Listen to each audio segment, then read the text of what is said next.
This isn't going to be too detailed because I've made a rather thorough video about how to make a bench like this. But what I'm doing here is it's an adaptation of this design. It's longer and it's going to be permanently attached to that wall.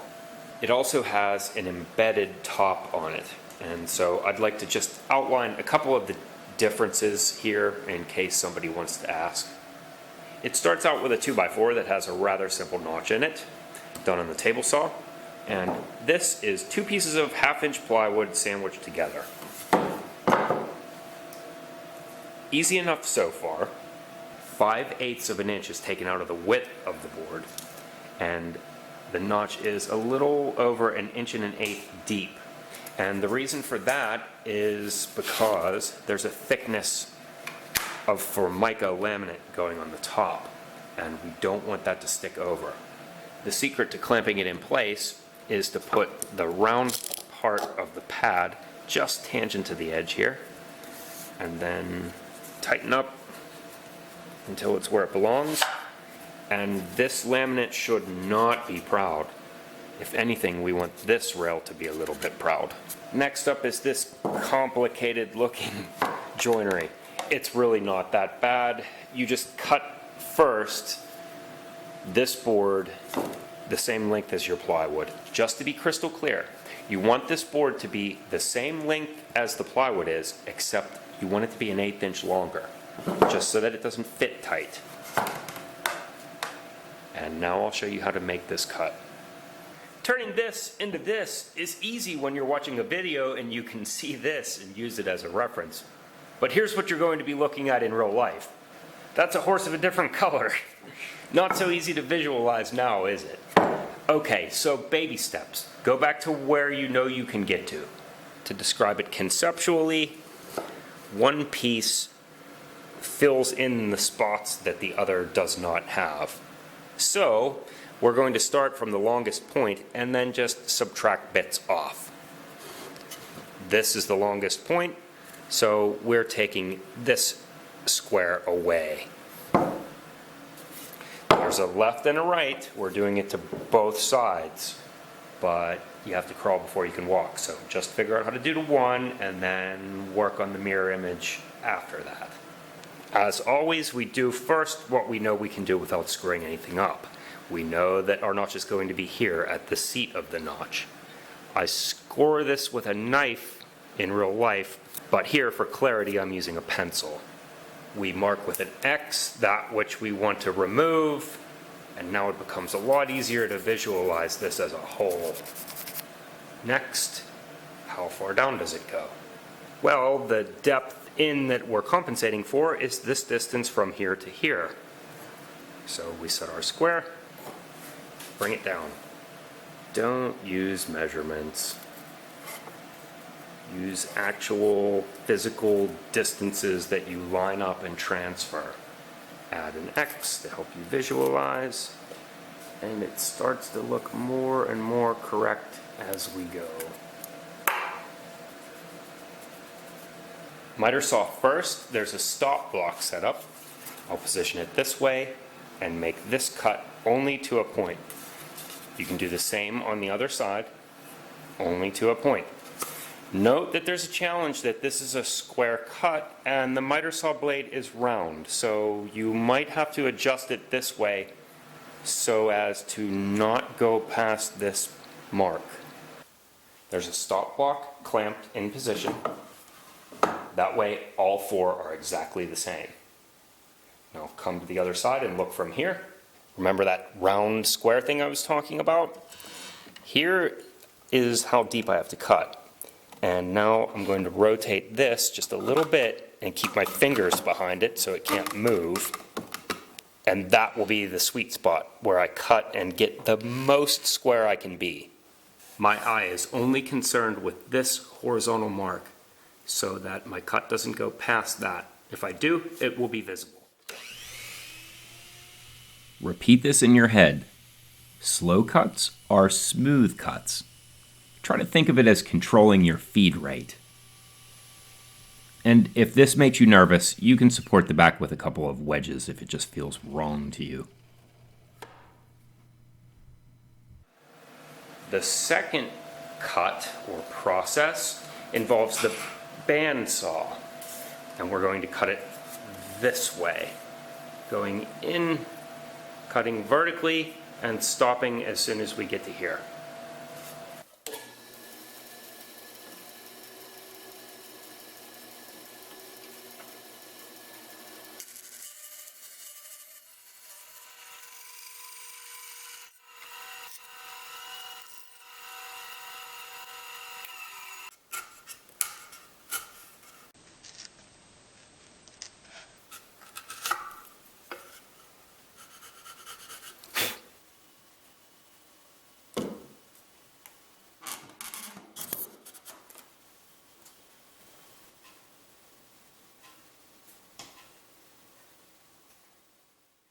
Now it's time for a dry fit.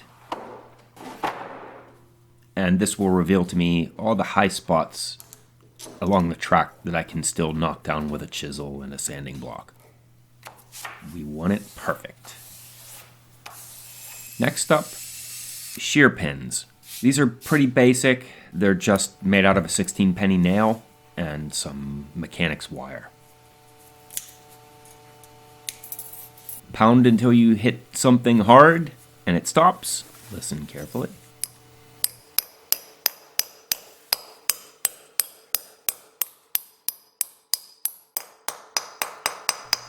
And then sharpen a point onto it.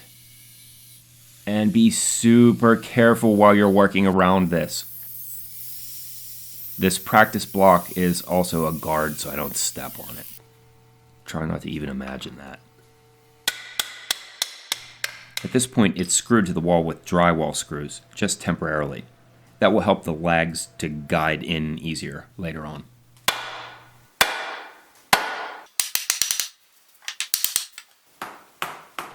After weight has been put onto these legs, they become solid as a rock.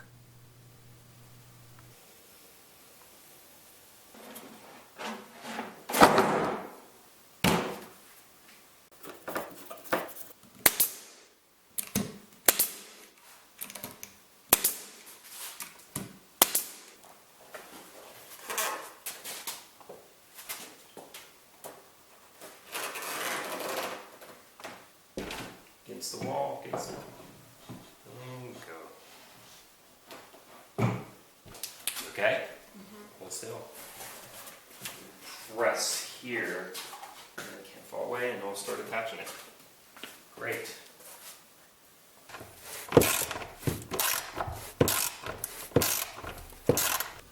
And then you just simply draw the rest of the owl. Sorry, the last post was over a year ago. And it's all done. It worked out great, but I left you out of some of the details. So I'll show you, even though it's a mess. First of all, I want to say that the shear pin construction is just a great way. If your workbench is going to be permanent, that's the way to do it, because it's not going to go anywhere. And in this case, I have 3 legs, but I only added this one because I was planning on using this metal lathe on top, and so I wanted it to be extra stable.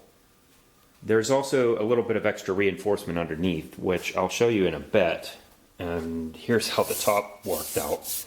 It's, you know, a laminate surface. It's great. I'd like to say I'm not always this messy, but I kind of sort of am. I think I probably wish I would have went with something dark. White is good, but since I film so much, it would be nice to have a darker background for a little bit more contrast.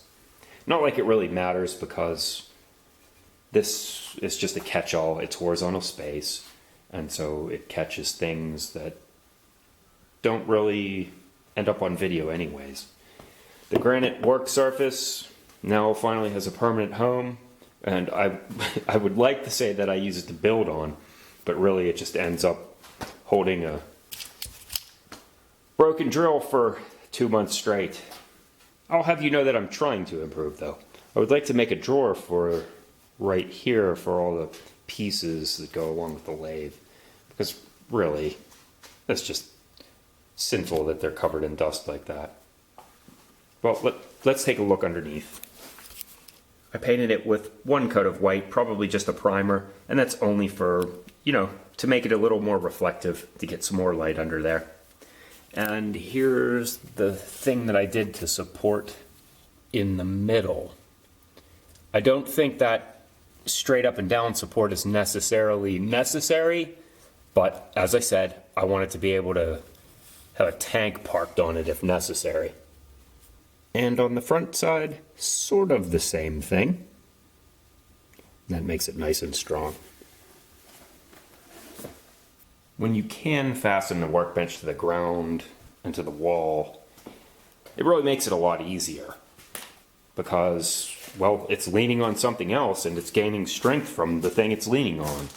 But freestanding workbenches, they can be tough. There's already a build video for this workbench and it goes over the details of it thoroughly. But there are a couple things I'd like to add. One thing is that giving a workbench diagonal strength is sort of important. If you add a frame, like a panel here, it will give it diagonal strength this way and this way. And that will give it a lot of strength along this axis. You could do it on 3 sides maybe and make your workbench really strong. I wanted this one to be open on all 4 sides. I tend to throw clamps there, 6-inch F clamps. The problem with doing that is, leaving it open I mean, is that it doesn't have diagonal strength anywhere. I got around the problem by adding these. These arches are not shown in the original video, and they're not very big, but they're deceptively strong. This board is just a single piece of 1/2-inch plywood that has one circular radius all the way around, and it attaches all 3 sides together in sort of a gusset to make them locked in together really nicely. It's pretty tough. Did it on both sides. As for this side, well, it doesn't seem to rock too much. It's pretty solid.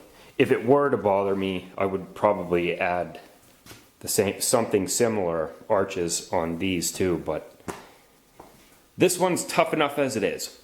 One more thing before you go. This is a really cool upgrade. I highly recommend. Kind of tricky to pull off, but a closer look. The box itself, made from regular old hardware store parts. Plastic box, plain old receptacle wired up as normal. Old extension cord. There's a piece of 1/2-inch plywood here and a piece of 1/2-inch plywood here that keeps the box from moving down or sideways, so it's locked in there. And this one just moves up and down on those loose fitting screws and locks it in place. Highly recommend this one, but like I said, it's a little bit of tinkering.